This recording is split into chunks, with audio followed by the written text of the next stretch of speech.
Jemi sërish së bashku në studio, do të flasim për paktin për universitetin që të roqi vëmendjen dhe që erdhi si një zgjidhje nga kryeministri Rama në kulmin e protestës së studentëve. Ka qenë ky pakt që në një farë mënyrë riktheu në auditore studentët, por sapo zbatohet. Qendresa Qytetare është duke bërë një monitorim, ne kemi raportuar edhe më herët në fakt që në nisje të këtij monitorimi është duke monitoruar të gjitha pikat e premtuara nga qeveria shqiptare, sa janë zbatuar ato deri tani në kushtet ku nuk ka më një protest nga ana e studentëve. Me më në studio është Migen Qiraxhi, pikërisht nga Qendresa Qytetare. Përshëndetje, mirë se rivini në fakt. Faleminderit edhe Eva. Faleminderit që paraqisni të dhënat tuaja, ekspertizën, monitorimet tuaja. Çfarë mund të themi për paktin për universitetin në këtë fazë ku jemi në muajin mars tashmë, pra rreth 2 muaj që nga rikthimi në auditore e studentëve? Në fakt, Qendresa është duke u investuar për të monitoruar paktin e universitetit dhe se si është rrugtimi i saj, me qëllimin që të ushtrojmë presion, po edhe të maksimizojmë përfitimet e studentëve që duhet vinin nga pakti për universitetin. Nga dhjetori deri më sot ka ndodhur shumë ngjarje, sigurisht jo vetëm për studentët, po edhe ngjarje politike që si thua në një farë mënyrë kanë sfumuar pak protestën e studentëve, po edhe gjitha të sensibilitet që studentët ngritën edhe si thua edhe në hapësirën publike tashmë nuk zet të njëjtën peshë të cilën e ka zënë pak më parë. Ne jemi munduar të grupojmë ato të mirat të cilat do të vinin nga pakti i universitetit, siç janë kërkesat ekonomike, grupi kërkesave ekonomike, të cilat janë bursat, punësimi, abonet, konviktet dhe fondi i solidaritetit. Dhe specifikisht nisim nga bursat. Ne kemi një situatë shumë të diskutuara bursat. Ne kemi një situatë të re të zhvillimit të kësaj çështje ku Universiteti i Ekonomisë dhe Elbasani ka vendosur që për periudhën të cilët studentët kanë protestuar të mos japin bursë. Fakulteti Ekonomik i Universitetit të Tiranës dhe ai i Elbasanit ka vendosur të mos japin bursa për këto muaj të protestës së studentëve. Këto janë raportime të studentëve. Për 2 muaj protestës së studentëve, dhjetor, janar. Janarit. Sepse mbas janarit kanë dalë VKM-t, të cilët u jepnin të drejtë. Ka 2 problematika. Kjo është njëra problematikë ku sigurisht që cënon edhe të drejtën për të protestuar, sepse është njësoj si punëtorët të mos paguhen për ditët ku protestojnë për sektorët e tyre, dhe kjo nuk duhet të ndodhë, pasi demotivon gjitha ata studentë të cilët nesër kanë arsye për të protestuar, por penalizohen se nëse protestojnë nuk marrin bursat.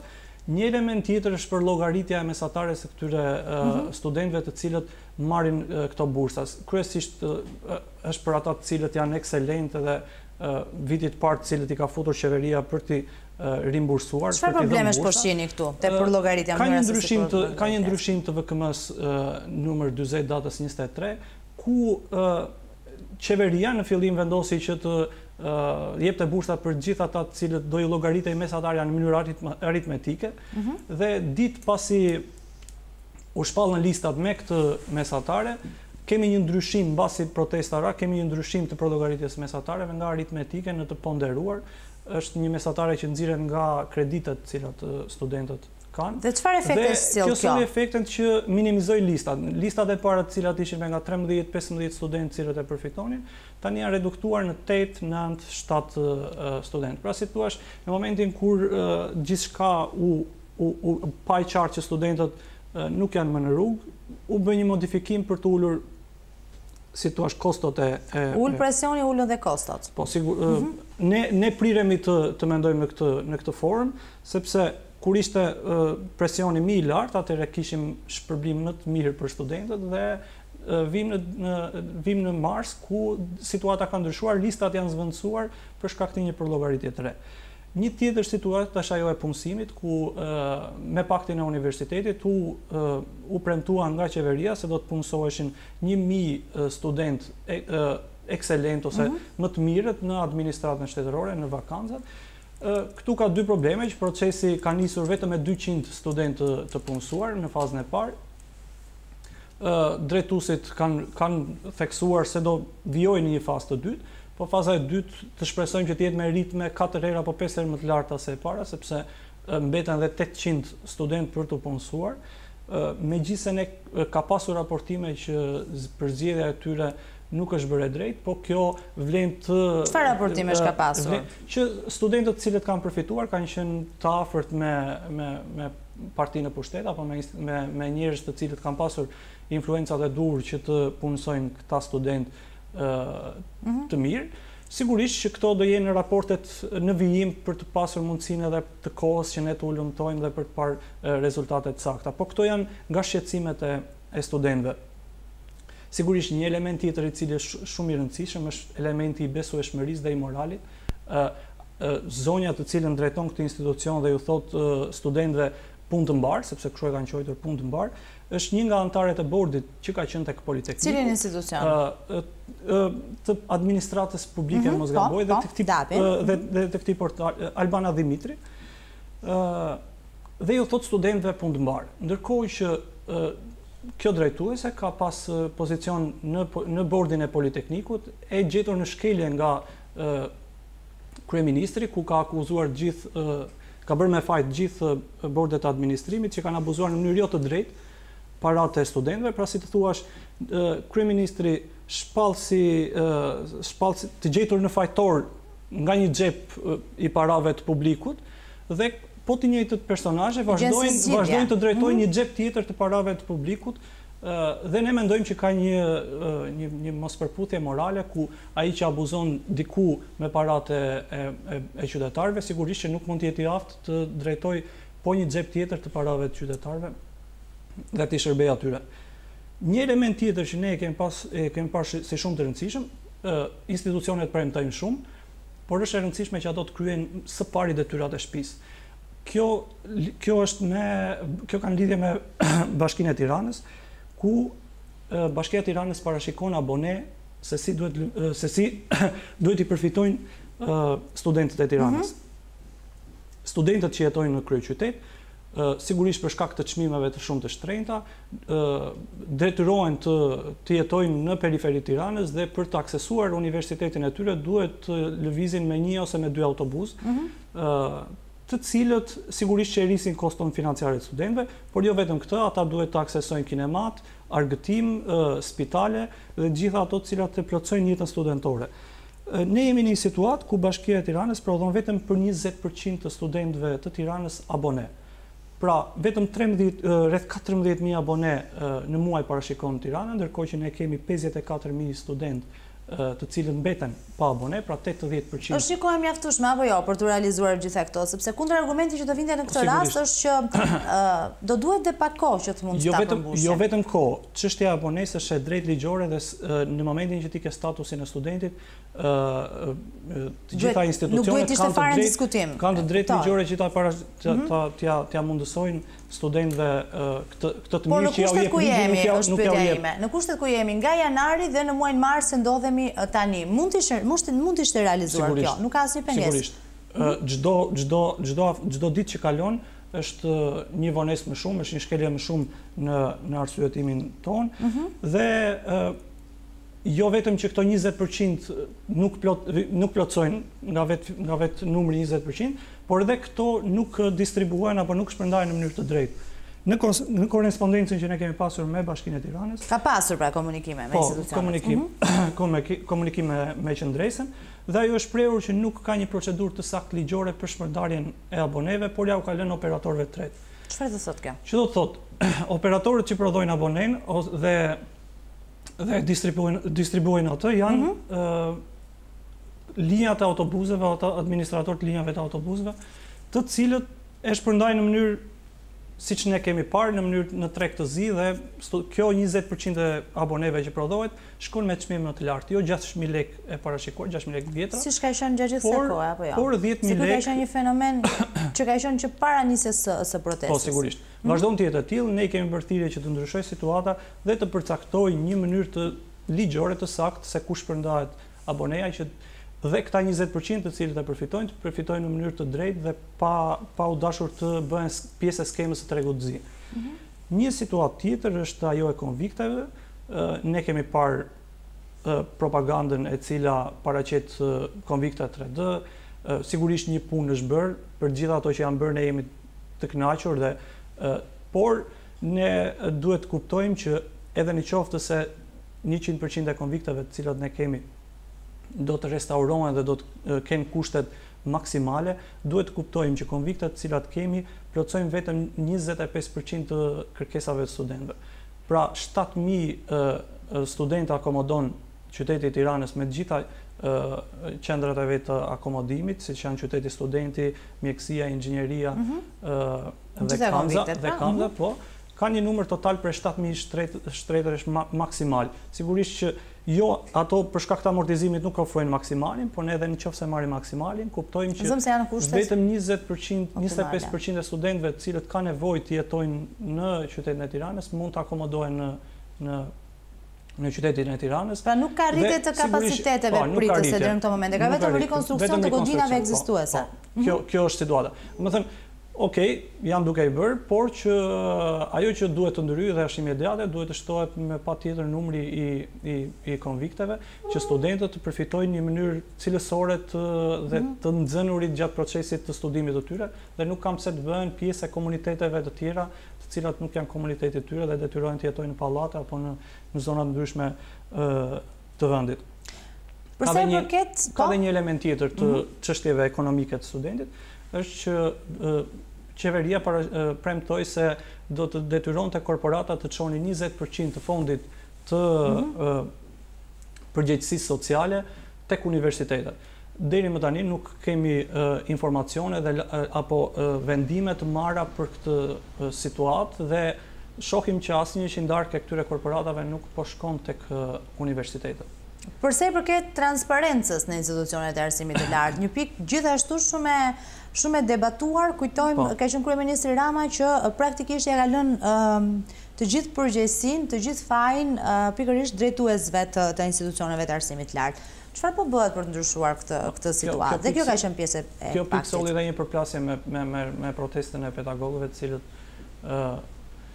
preferuan të mos të shfuqizonin disa VKM të cilat përmbushnin këtë kërkesë të studentëve, por që ne jemi në një situatën ku kryeministri premtoi se ju transparenca e cila do të paraqiste të gjitha aspektet financiare të universiteteve, por edhe do të publikonte të gjitha doktoraturat dhe CV-të e pedagogëve dhe atyre të cilët japin mësim në universitete. Është premtuar në shkurt, ne jemi në mars. Pra si thua, jemi në shkelje të afateve të një premtimi të dhënë nga kryeministri. Një situatë tjetër sigurisht që është edhe e sondazhit, ai premtoi që studentët do bënin një sondazh për të vlerësuar performancën e pedagogëve, e cila u quajt sondazhi kombëtar i studentëve dhe do maste performancën e pedagogëve. Gjatë muajit shkurt, sipas afateve duhet ishte ngritur grupi i punës me studentët dhe Ministrinë e Arsimit dhe duhet të përcaktoj metodologjia e këtij sondazhi. Ne jemi në një situatën ku kjo është premtuar në shkurt, ne jemi në mars dhe asnjë gjë nuk po duket në horizont për sa i përket kësaj pike. Pra, protesta ra, pjesa më e madhe e paktit deri në këtë momente nuk është zbatuar, madje ka pasur devijim si kundër dalin nga të dhënat, nga monitorimi që ju bëni. Çfarë la pas atëherë protesta e studentëve në këndvështrimin tuaj? Sa është rritur presioni ndaj qeverisë apo dhe ndaj institucioneve të arsimit të lartë? Po ne me studentët jemi duke ngritur një grup të cilën shpresojmë që ta shpëtojmë këtë pak dhe të ushtrojmë presion. Edhe monitorimi jonë bëhet në këtë funksion për të kuptuar që këtu në këtë shoqëri dhe ka studentë të cilët nuk e kanë haruar paktin, ka studentë të cilët janë të interesuar për paktin, ka qytetarë të cilët janë të interesuar që kjo të shkojë deri në fund dhe presioni jonë do jetë i vazhdueshëm. Ne nuk duam të besojmë që këto nuk do realizohen, ne po shikojmë që afatet janë shkelur dhe si qytetar, si pjesë e grupit të cilët kemi dhe në përbërje student, do ushtrojmë presionin për të arritur realizimin e tyre. Është vrarë forma e protestës? Nuk besoj. Sigurisht që ne shoqëria shqiptare është situash e dëmtuar, ka një propagandë të cilën çdo ditë na ushtron për të thënë që me protesta nuk zgjidhet gjë, nuk shkohet gjikundi, por gjithsesi disa aspekte studentët i kanë fituar. Ata shprehen se kanë një status tjetër në raport me pedagogët, kanë një respekt të shtuar ndaj pedagogëve kundrejt studentëve. Sigurisht që 1% paktin ka problematika, por unë mesoj që shtetarët tanë do jenë në presion për të realizuar diçka dhe gjithsesi kjo përkthehet në fitore të studentëve. Sa i prapër është ky presion? Përveç një grupi studentësh që ju thoni që aktivizohet, bashkëpunon dhe me ju duke parë situatën dhe duke përcjell të dhëna, në përgjithësi mes studentëve, sa reagim ka? Sigurisht që reagimi nuk është i të njëjtës për mas të cilën ne u mësuam dhe me aq dëshirë e pam. Por ka nevojë për një kohë për të kuptuar që si po shkojnë ngjarjet. Dhe ne këtë jemi duke bërë që t'ju themi studentëve që pakti u realizua, nuk u realizua, cilat janë mangësitë e tij, dhe unë besoj që kur të vi koha që të kuptojmë më qartë se çfarë po ndodh dhe se si vazhdojnë të abuzojnë apo jo studentët, mendoj që tashmë janë ngritur në disa struktura që janë më të fuqishme se më përpara. Sigurisht që ne do donim që të ishin akoma më të fuqishme, por disa elemente të cilët dhe ju i keni parë, ju keni nga protesta e studentëve, ju sot në telefonin tuaj mund të keni më shumë studentë të cilët janë artikulues të problemeve të studentëve. Është vërtet kjo. Dhe ky është një element pozitiv që ne sot kemi jo një strukturë të fjetër, po një strukturë të cilët po flet, po të gjitha shikojnë me ankth dhe mund të zgjohet. Kështu që kjo mendoj që është pozitive për sa i përket protestës dhe ne shpresojmë që do ja dalim. Sa do të pritet për të pasur më pas një lloj, nuk e di, komunikimi, llogaridhënie, presion, sa do të pritet, sa kohë jepet qeverisë për realizimin e paktit për universitetin? Keni drejt. Sigurisht që ne nuk kemi entiteti apo institucioni që kemi mundësi të japim afate. Po, keni kontakte të vazhdueshme me studentët. Ne mund të flasim për qëndrimin tonë dhe të grupimit që është bashkë me ne. Ne kemi ndarë monitorimin e paktit në afate 3 mujore dhe sigurisht që po presin të mbaroj dhe ky muaj për të vënë në kontakt edhe me përfaqësues të ministrisë për t'ju thënë se çfarë ka ngelur mbrapa, ne jemi këtu, nuk mund të vazhdohet në këtë formë, por dhe të paraqisim gjitha ato problematikat cilat janë vërejtur gjatë kësaj periudhe, sepse ne jemi duke monitoruar sërish se si po shpenzojnë paratë e financat e universiteteve dhe aty për fat të keq po shikojmë që është e njëjta situatë e shpenzimit të tyre dhe universitetet nuk janë treguar aq fleksibël për të reflektuar ndaj universiteteve, por sigurisht që një pjesë e titullarëve kanë bërë disa mbrapa në qëndrimet e tyre jo të mira, që do të thotë kanë ardhur më afër nesh, rektorë të cilët përpara situatës së studentëve, drejtues të Qendresës Qytetare, po të gjithë ne na etiketonin si prishës të imazhit të universiteteve, sot dhe ata kanë reflektuar dhe kanë kuptuar që qëndrimet të cilat ne kemi paraqitur atyre kanë ekzistuar dhe tashmë janë duke marrë masa për të larguar stafet apo profesorët të cilët kanë pasur problematika dhe kanë sjell shqetësime tek studentët.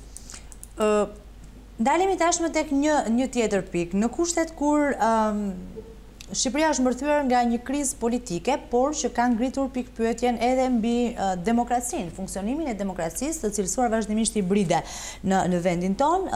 Rreth një javë më parë mbërriti delegacioni i Parlamentit Evropian. Ka pasur disa takime mes tyre edhe me përfaqësues të shoqërisë civile. Duhet thënë një takim që nuk ka kaluar pa polemika, po dhe pa reagime edhe kundër reagime madje përse përket mënyrës se si është zhvilluar ai takim. Qendresa Qytetare ka qenë pjesë e këtij takimi apo jo? Ndërkohë ka pasur akuza nga pjesa tjetër e aktivistëve apo pjesë e shoqërisë civile, Aleanca për Teatrin apo aktorë të tjerë, të cilët kanë deklaruar që nuk janë thirrur në këtë takim dhe se nuk ka qenë një takim i vërtet me shoqërinë civile. Çfarë ndodhi në fakt në atë takim?